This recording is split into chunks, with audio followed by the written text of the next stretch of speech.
Hey everyone, my name is Apurva Mishra. I'm an AI consultant. Hi, I am Anand, a father.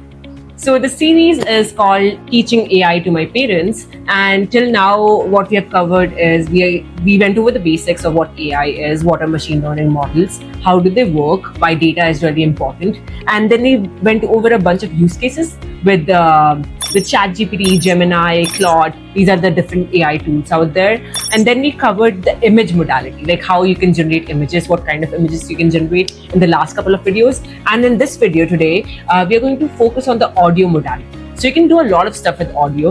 You can create like AI music. You would have heard that through social media. We'll cover that. But in today's video, the focus is to clone our voices. So we'll clone our voice and we'll try to generate an audio with our voice of text that we would have never said. So we'll do that. And maybe it's not useful for everyday use or maybe in your life, but it has an impact in your life. This technology is readily available, and it's right now getting used to scam people. You know, you can get a call from someone saying that they are your son, they sound like your son, but they're not actually your son. So this is pretty common nowadays. So we just wanted to go over how easy it is to like clone someone's voice and like start generating audio which exactly sounds like them, and how you should be more careful with anything you hear and see in your day-to-day. Be a bit more skeptical. Okay. I had learned about one of the ads, rather, government agencies were giving a warning how the alarming messages in the voice of, say, some close relatives are being sent to people to fool around. So it must be this technology only, if I'm not wrong. Yeah. So let me share my screen and I'll show you what kind of tools already exist. So if you just do a typical Google search and say clone voice AI, you'll find so many tools existing out there which let you clone your voice. A lot of time they try to confirm if you have the permission to clone that voice. They expect you to sign a waiver, but most of the time, especially when someone is a public celebrity, their voice is publicly available, so it's so easy to like pick up a sample and start cloning it. So that is why like you have to be very safe and very careful about like what you hear nowadays. You cannot even trust that anymore.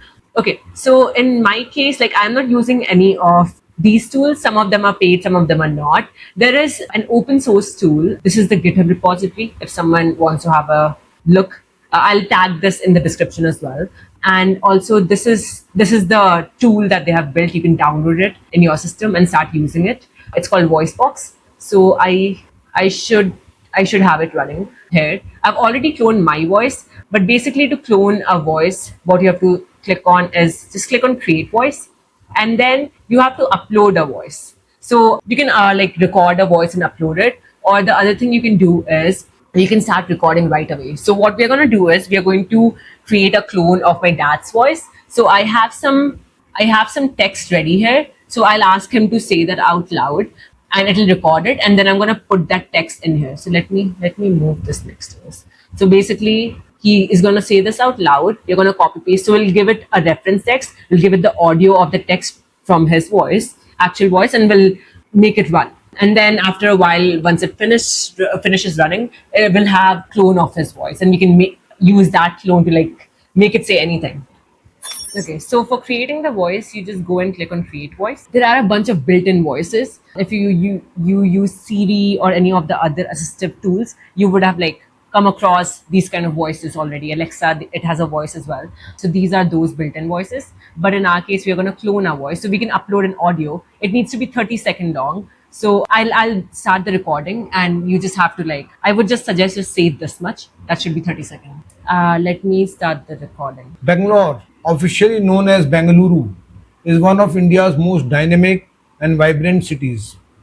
Known as the Silicon Valley of India, it is home to a thriving technology and startup ecosystem, while still retaining its charm through tree-lined streets, historic neighborhoods, gardens, cafes, and a lively cultural scene.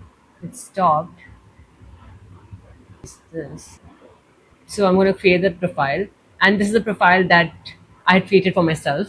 So now once you create these custom profiles, so you can like create as many custom voices as you want till the time the person gives you permission. You can record them like I did with my dad.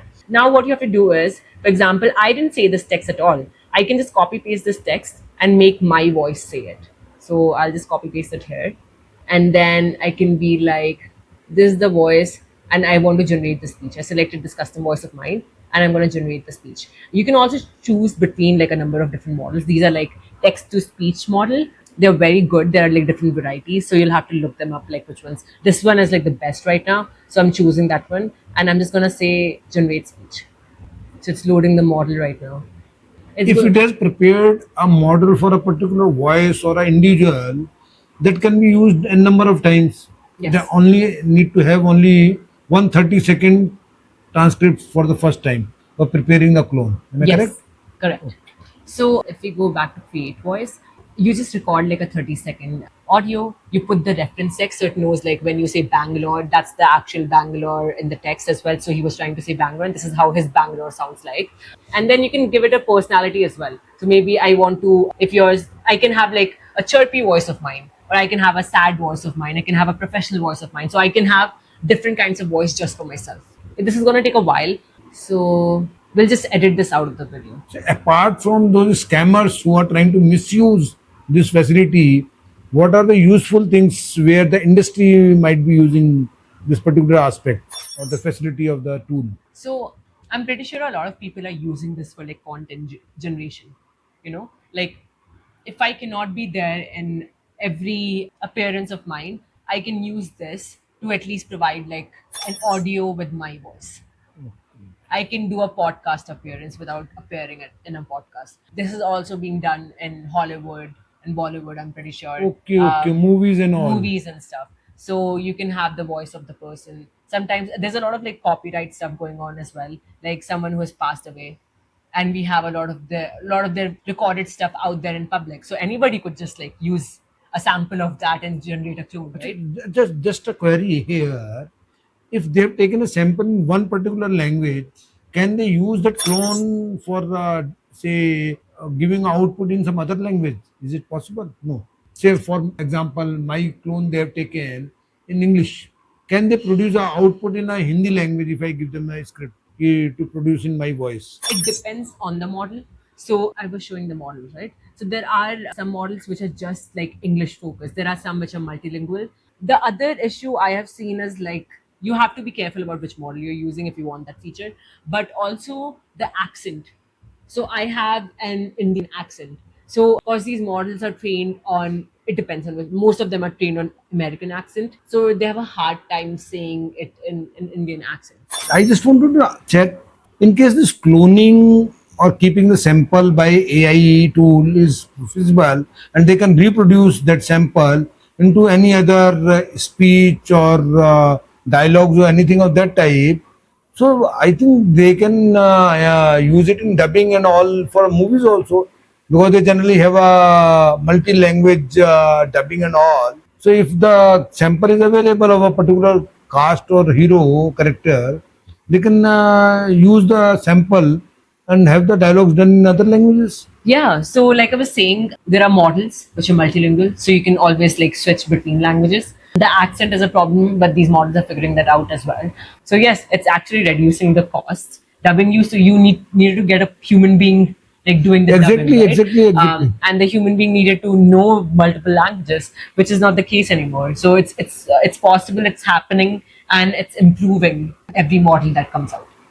So as I said, it is going to eat into the job of those people also who are used for dubbing and all as on case. God bless us.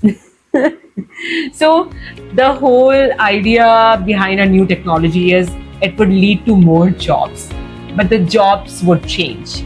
The same skills wouldn't be required for those new jobs. So that's how I stay optimistic. I hope you like this. In the next episode, we'll cover a bit more about the audio modality. Please stick with us, like, subscribe, watch our videos, share it with other people. Yeah. And just comment if you want us to focus on a particular technology or tool, anything you're interested in AI, just let us know. Thank you so much. Bye-bye. Bye.